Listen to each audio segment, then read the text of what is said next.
I did post that I had some thoughts about talking about scenes, but is there anything that anybody wanted to talk about, you know, otherwise, some question that's been happening to you this week about your writing? How's everybody's writing going?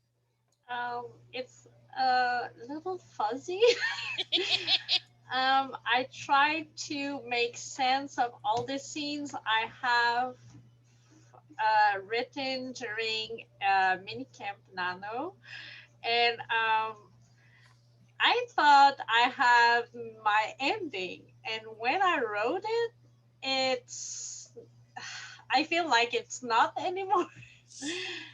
And but I'm like, how can an almost dead scene cannot be like a climax? Like, I mean, how can I top that? Like, the male main characters is just shot, and the female characters find a weird way to save him, and it's like it's supposed to be like the top climax, but then it's like 1,000 words, 2,000 words, and it's over, and like I'm not feeling it, and I'm like, okay, so do I just put it away? What do I find as an ending? How, like, is it a peak towards another climax? But what can top that besides really dying? Like, I don't want to kill him off. No. So what you're trying to do is what a lot of my students, when I had them writing stories, they always thought that the climax was a fight. And so they essentially had 5 or 6 climaxes. I had 7th graders who, every fight was a climax. Yeah, you know, no. my boys were, that's a gunfight, that's my climax. Yeah, but what has been accomplished? Well, they're going to have to go on and do it. Then you haven't reached the climax yet. You have to accomplish something. And the primary thing you have to accomplish is the story goal, the character's story goal. That is the scene that does that is your true climax. So you set up a character having a fight. Okay. They want to get to their story goal. Now, they don't get it. That's also a perfectly acceptable ending. They don't get to their story goal. This where some of the things I can talk about today, called the sequel, or in the larger story structure, that's your falling action and your resolution. It's where the character comes to terms with what's happened and readjusts their goal. Okay. Um, when but it has to be the original story goal that's been defeated. So in your fight, and I'm not sure in your fight, did the fight accomplish a step toward the goal, or did the fight fail the story goal? It accomplished something because It accomplished something. she had to share her magic with him. So now they are somewhat bound, but not like a mate or whatever. But like they have now a link together. But it had to. She had to make the commitment to do it because reason. That's But fine. That's fine. But but your story goal, this is actually a subplot goal that's been achieved. This is a subplot goal. The main plot has to do with the overarching conflict, the whole reason why she needed to stay hidden, the whole reason why she needed to. That's actually, when you reach that point, that will be your climax. Okay. This is a mini climax. This is still in your rising action. A subplot has come to a head. She's lost control of the secret of her magic. Okay. Okay, so you don't. So the real climax is when they meet afterwards and they decided relationship, yes or no. Yes. Basically. Right. Okay. Good. Because like I continued writing, and that's where it was leading, because they had to split up because they are from different places. So they split up for security, but then they meet up again, and because all throughout the books she cannot commit because she's so special that people are coming for her, so she doesn't want to be in a relationship to put someone else in danger, because just having herself in danger is enough for her. So that's where it's coming from to go. Okay. Now the climactic moment is going to be when he says, you may not be committed to this, but I am committed to you and I am committed to protecting you. Let me put my life on the line. That's going to be the climactic moment. That's going to be because he has to do, I'm trying to remember what they call it in the romantic arc. It's the sacrifice. Okay. It's the moment that they sacrifice something in order to, say you are the partner that I want to have. So they come meet her halfway. Yeah. So that's going to be your big story's climax. Yeah. Okay. And yeah, as you said, you're writing to it. You're right there at the cusp of it. If Yeah. you were to look at the story map, you're right there near that piece. You just have to write your way through it. Okay. So it's the even that is why they are getting there. So okay. Yes. Okay, good. All right. Anyone else?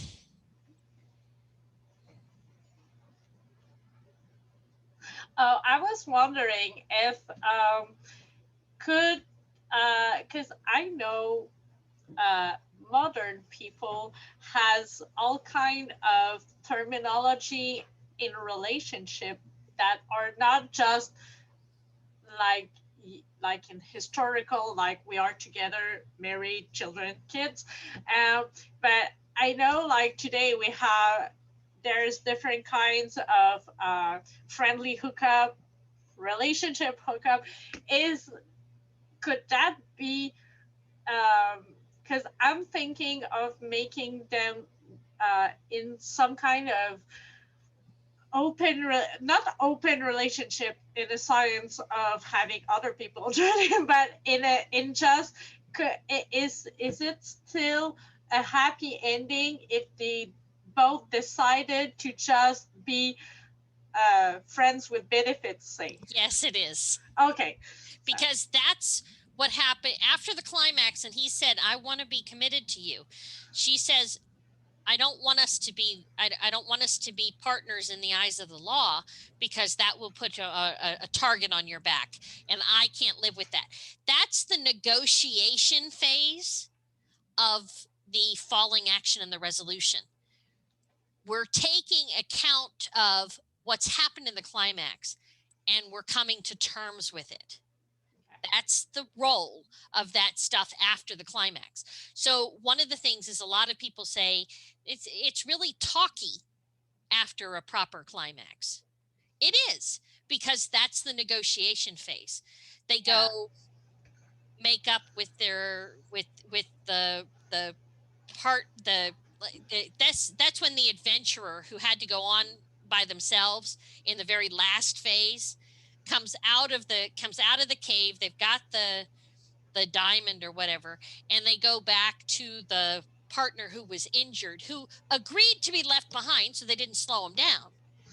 But I was able to get what we needed to get done. Now I'm going to take care of you. It's that resolution piece. Okay. And then they figure out where they're going to go from here. And that, in a journey or an adventure novel, it's called The Return Home. And it can have just as many problems, or, as the journey out. Okay. If you're ever curious on a really good, example of this, there is an animated feature, The Story of Hiawatha, or The Song of Hiawatha. It was originally a Disney film, I think. No. And that I actually used to show to my students. So let me see. Song of Hiawatha, animated. No.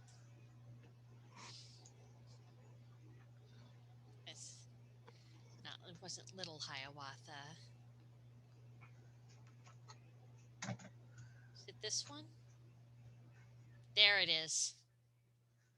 All right. All right, I'm going to give you all a link in the chat room. That is, it's an animated film based on the Hiawatha Longfellow poem.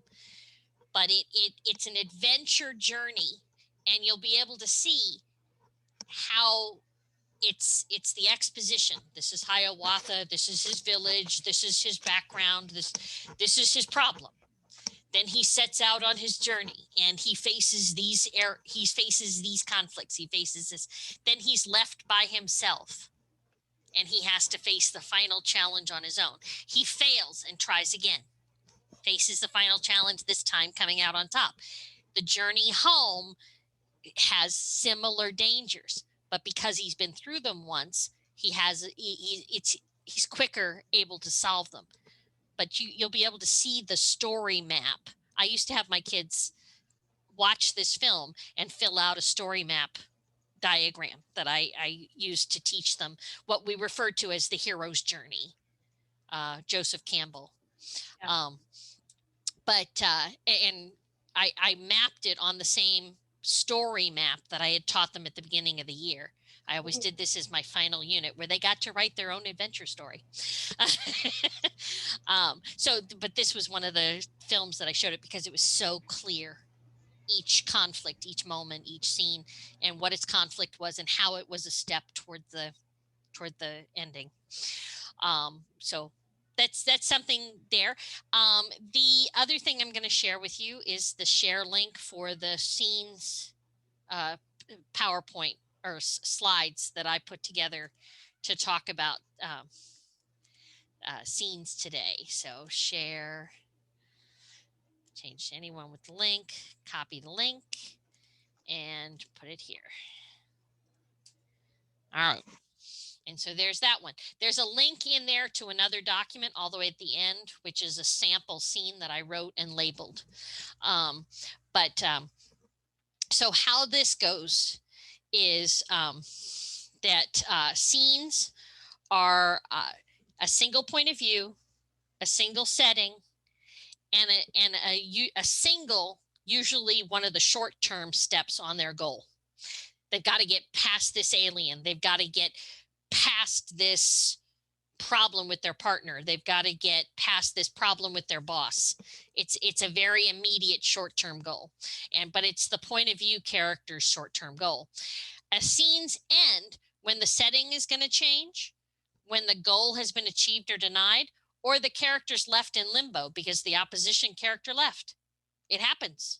Scene gets cut short because you're having an argument with your boss. Boss says, get out. Scene's over. You don't get a resolution. Okay. It is not recommended that you have two characters getting a point of view in the same scene.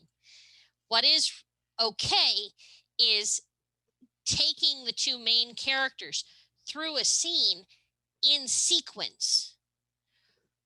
You take the first character up to a point where either their scene goal is realized or on the cusp of realization. This is where cliffhangers come in. And then you switch to the other character's point of view and their short-term goal in the scene. And you do that after a couple of hard returns so that there's a space break. Visually trained. Everything done in a scene and how you format it is for making it easy on the reader to follow along. So where a scene begins and ends, what point of view the scene has is based on what information does the reader need to know. But it's still based on the character's goal. Okay. On slide 3, I'm talking about what is a scene structured. It's the physical establishment of the scene, something I call the entrée from French, meaning the character enters, the character sees the possible goal achievement or the thing that might achieve the goal, sets their goal in their mind and begins pursuit of it. Okay, the scene conflict can have a mix of actions, dialogue, argument, challenge. Okay, it ends immediately following the climactic exchange. And the point of view character's short-term goal is one of the following. It's achieved, it fails, or it leads to having to redirect or reframe the goal. Okay. Planning a scene, you should ask yourself these 7 questions. Which characters are in the scene? Who will be the point of view character? Where does the scene happen? What does the point of view character want in the scene? What is their scene goal? Not their story goal, but what is their goal in this moment? And then number 5, what is their motivation? Why do they want it? Okay. What's the problem, conflict, or obstacle they face to achieve that? And then you have to know, what is the outcome you intend? Do they get it? Do they not get it? Is there what Jack M. Bickham would refer to as a yes, but? They get this, but they now have a broken leg. They get this far, but they don't get this piece of their goal. They're going to have to go someplace else to go get that. Or they're going to have to reconcile and decide they don't need that piece of the goal. But they don't get everything they want. So a scene structure actually looks very similar to the story plot map. It's a small version of it. Okay, you have the entree, setting up things. You have the conflict, that's the rising action. You have the climactic confrontation at the top, and you have the resolution, something that Jack M. Bickham refers to as a sequel. Okay, and it's a narrative exposition piece. Okay, it's a descriptive exposition piece that simply moves the character from the end of the scene in preparation for the next scene. It's often reflective. We'll talk more about that in a moment. Okay, so here it is, the sequel. Some writers and coaches, you may see this as you're going through lots of different websites. They use the phrase dramatic narration. Okay, it's the end cap on a scene where a character reconciles the conflict they've been through and makes a new decision about where they're going next, what they're going to have to do next. Are we going forward? Are we going backward? Are we going to take the side route to the left or to the right? You know, that sort of thing. How am I going to move forward toward my big goal now that I've had this happen to me? Okay, it's brief exposition. It's not narrative or dialogue. It moves the character to the next scene. It's typically comprised of internal thoughts and summary action, and it will momentarily slow the narrative pace. So that also points out that sequels are not required after every scene. In my speaker's notes down at the bottom, you notice, for example, no sequel is necessary when the point of view character will be the same in the next scene, or the setting will be the same, but you are switching to another character's point of view as described back in slide 2.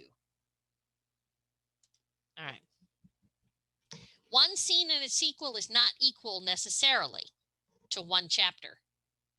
A chapter accomplishes one major plot goal or step in a novel or novella, and usually ends on a cliffhanger. See something like a reversal or redirection on slide 4. In a short story, generally speaking, one scene accomplishes both one step in the plot and in the subplot. A set of scenes, different settings and or different character point of views, can make a chapter. But again, the chapter is only accomplishing one plot point in the narrative. Okay. Subplot developments that occur during the same event as a major plot point can be the focal conflict of a point of view character's specific scene goal. Okay. So during first draft writing, though, don't worry about where the chapter breaks are. Worry about how your scenes are structured. You can always restructure scenes and regroup them into chapters during the developmental editing or the structural self-editing that I teach. Okay, because you're thinking about pacing. Where do you want the cliffhangers? Where is the scene information accomplished? How do I want the reader to be able to take a deep breath? Or do I not need the reader to take a deep breath here? Do I need to keep moving them forward quickly because the pace of the action is quick? So you have to make those decisions, but it's better to make those decisions when you have the whole story in front of you. Okay, so I have a link on the very last slide, which is a scene that I wrote, and it contains a document where I've annotated it and to share the principles of scene writing. So we can jump to that, or I can answer your questions. I'm coming back to the Zoom meeting and stopping my share screen. I didn't share the screen, did I? Okay. No, but we were all in the document. So it worked out okay. Yeah. All right. Yeah. Oh, okay. So let's see. Carolyn, would you say a scene would be efficient for an episode, for like a serial? Yes. Yes. Again, it's an arc that's self-contained, and it's a well, let's see. Bridgerton was a perfect example of this. The entire 10-episode arc or 8-episode arc was each step in the romantic arc of Simon and Daphne. The first is their meeting, their personal situations, why they do or don't want marriage.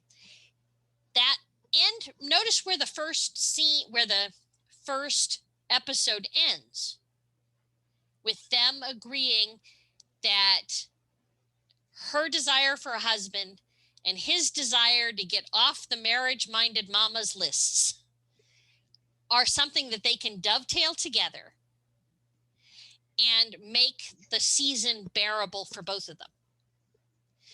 That's the inciting incident in the relationship. It's going to start them having to be together in some fashion forward. It's going to move the romance forward. It's going to move the romantic plot arc forward.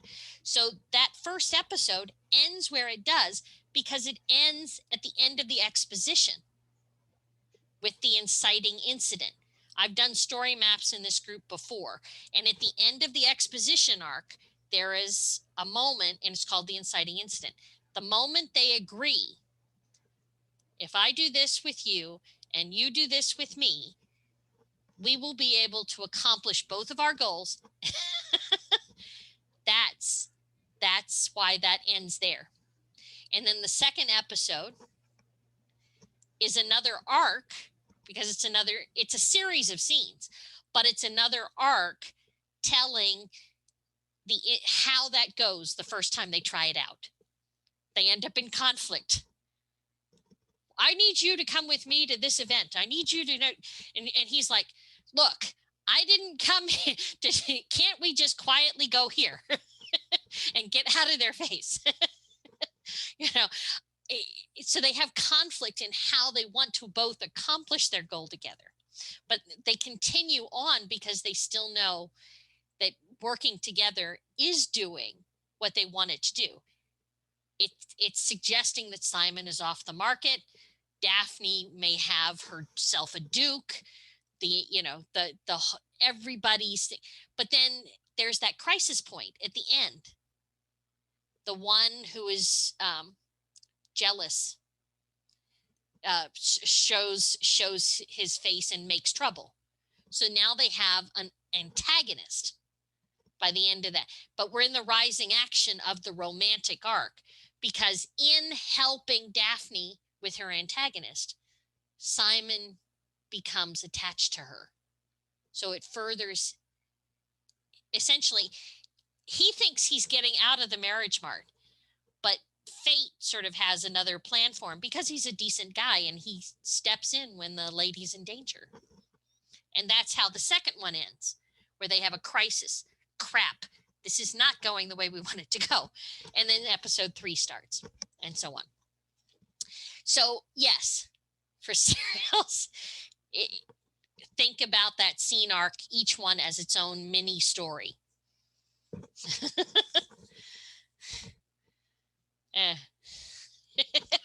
You're welcome.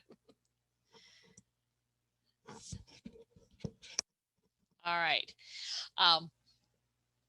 Did anybody else have a question? Did you want to go through the scene that I put up as an example? Okay. All right. The scene that I put up as an example Annabella Chick looked up at the door jingle from behind the counter at Rashenko's bread shop to greet the morning's first customer. "Good morning," she said as her eyes came up, her English careful, her Czechoslovakian accent rounding the sounds gently. "May I help you?" Okay, this is our entree. It establishes the characters who are present, Anna and a customer. Okay, the setting, Mr. Rashenko's bread shop. Okay, the point of view character is Anna, and her character's goal, may I help you? She's going to help her customer. This is seemingly a very small moment, but the overall goal for Anna is to maintain her employment so that she can keep bringing money to her family. And that will actually, there'll be an opportunity for her to earn money in a different way later on in the story. So that is why this paragraph is the entree. Now, there is more information. She takes in the physical appearance of her guest. Okay, and recognizes that it's somebody who seems to be carrying their life around with them. Okay, and that's her point of view on another character. This is the character that will come with the other offer later about another way she could make money for her family. Okay, but right now they are simply meeting in Anna's territory for the purposes of providing a morning break the fast, something small to eat. You have, okay. So then we work through that, and the next thing that's noticed is as we're in the rising action, there have to be small points of conflict. They don't have to be resolved, and they don't have to be big, but they are a question and a problem that is resolved. In this, I have no doubt. Do you have anything I might drink with it?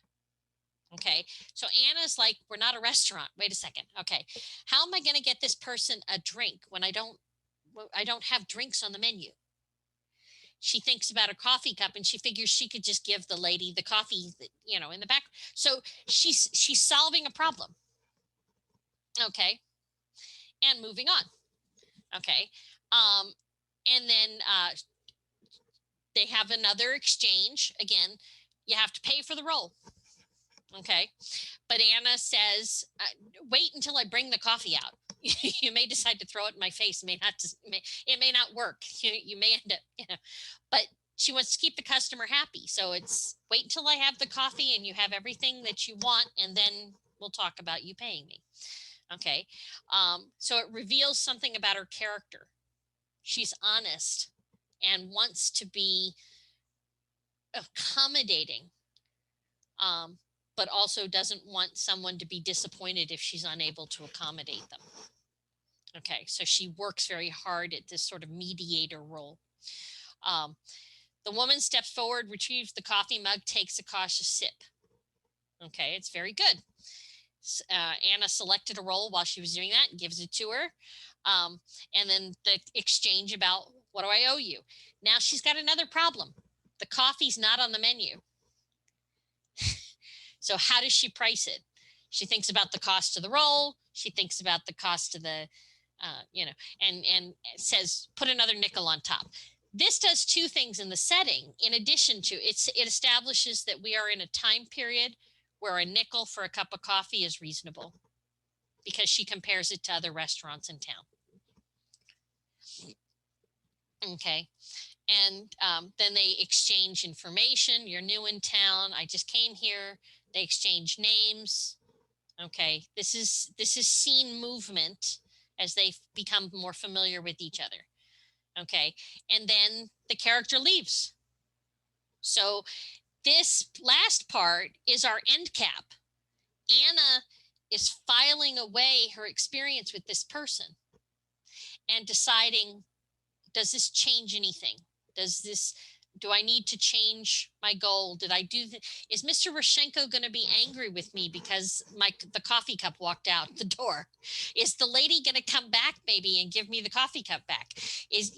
I've created a small problem for myself. So there's a little bit of a cliffhanger here. What's going to happen next? It's not dramatic, but it is there. So does everybody see how the story structure is demonstrated by that particular scene? Okay. Yes. Okay.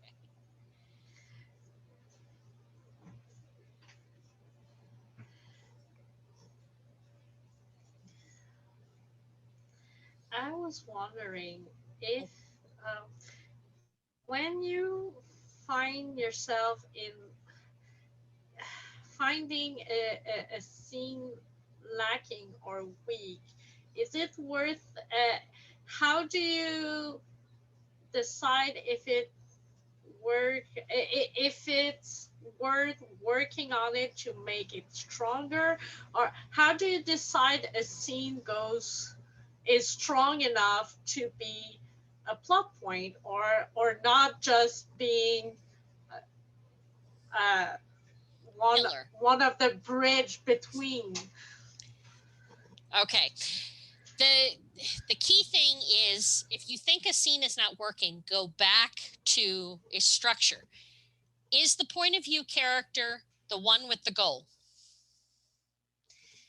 Is the point of view character doing things, being active, and trying to achieve that goal? If the answer to either of those questions is no, then you need to decide who needs to be the scene, or is this just something I wrote to wank off to, which has its own purpose, but it's not, it may not need to be in the story because it's not furthering the story. Okay. Now you can have a weak scene. You can have a scene where the character is achieving a goal, but the goal had no stakes. There wasn't the potential, if they didn't win, then their personal view of the ability to reach their big goal was in danger. So you have to make sure the stakes matter. And that's where you get to the motivation. Why do they want to accomplish this? And if the reason they need or want to accomplish this has to be compelling. Okay. So it's not simply enough. For example, I could not have ended the scene with the lady handing her the coffee cup back and saying, "Thank you very much." Otherwise, there wouldn't have been any stakes. Oops, what's Mr. Rashenko going to say about this? Because at the end of the day, she's going to say, well, I also sold a cup of coffee on top of everything. Here's an extra nickel from my till. Maybe we should consider putting up coffee for the customers. But that's a different than what's Mr. Rashenko going to say because one of his coffee mugs just walked out. Just walked out of the store. And again, it's a minor internal conflict. But at this point in the story, this is the second scene. Okay. At this point in the story, you're simply establishing that there are potential roadblocks to a character's ultimate ability to satisfy their goal. And she can't afford to lose her job. We'll see that in the next scene where we have her, because she'll go home with her day's pay, and we'll find out whether or not the coffee mug came back.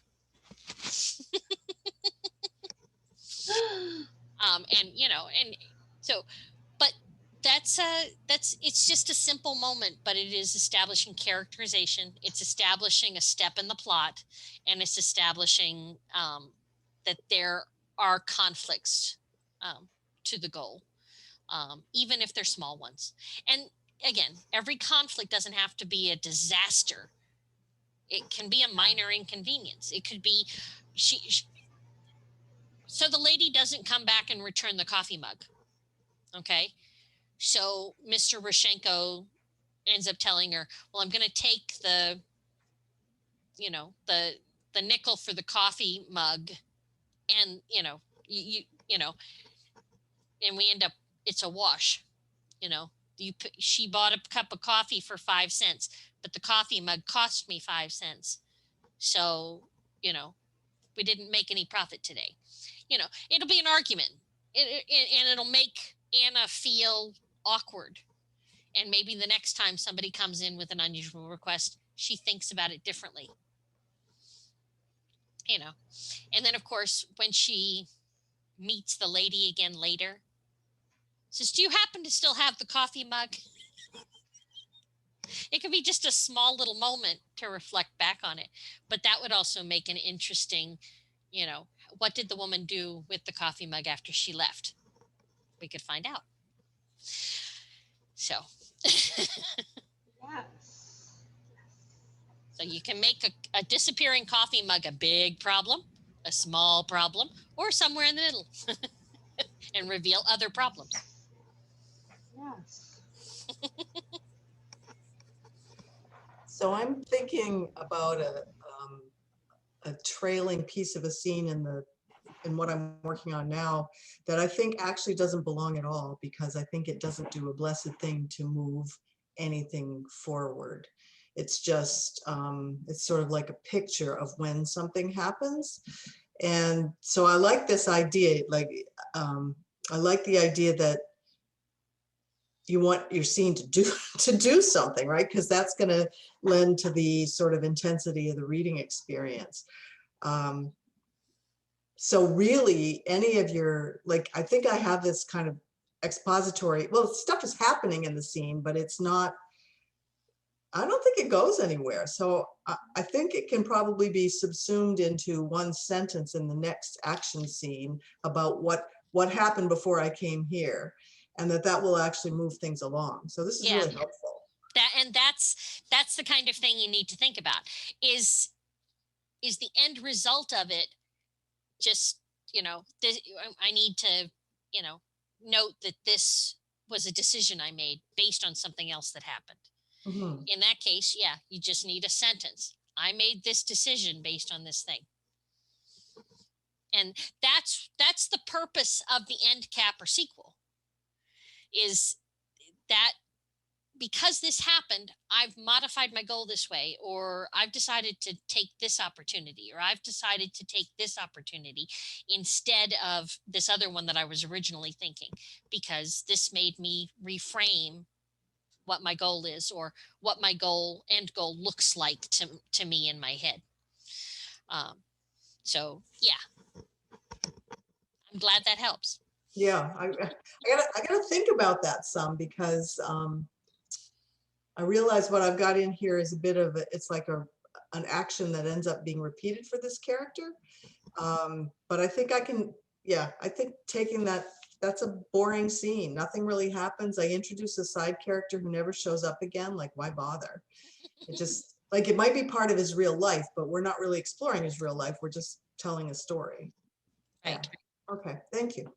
You're welcome. Carolyn or Penny, I know you've both vanished from video, but are you having a thought? No, I've just been taking a lot of notes. I've been really studying hardcore about serials and the formats and the structures, and just somebody recently super simplified the episode. And so I've been using that. And so what you did was just reiterated, but you added more details and told us the why. So I can go deeper without adding too much. Like in your first paragraph, you set the scene, you set multiple things in action, all in just a few short, tight sentences. And that is what serials are about. And that is what I need to hone. So I'm stupid excited, and I took notes, and this is awesome. Good. I gave you the links. I gave everybody the link to the Google Slides. You're welcome to save that to your own My Drive, or hit the file download as and save it as a Word document, or not a Word document, as a PowerPoint slide set if you want. Thank you. But anything I share like that in these chats that's the reason I share them, so you can have them for later.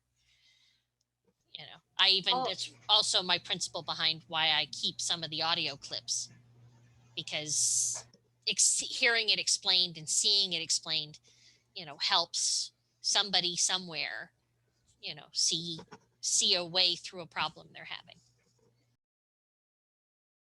I realize I have a question about the end cap and just Okay. structurally.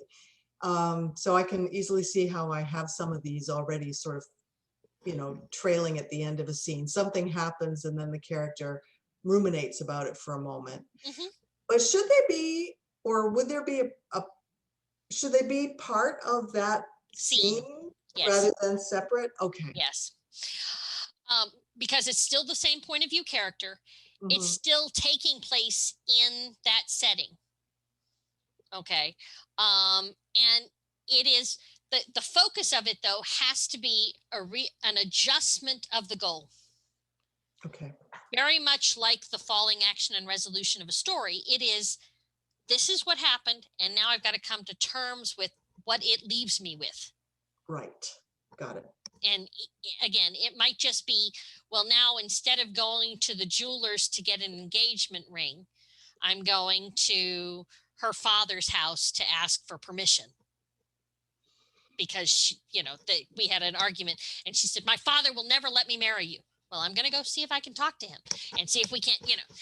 So it's an adjustment in their path, and they consciously make it.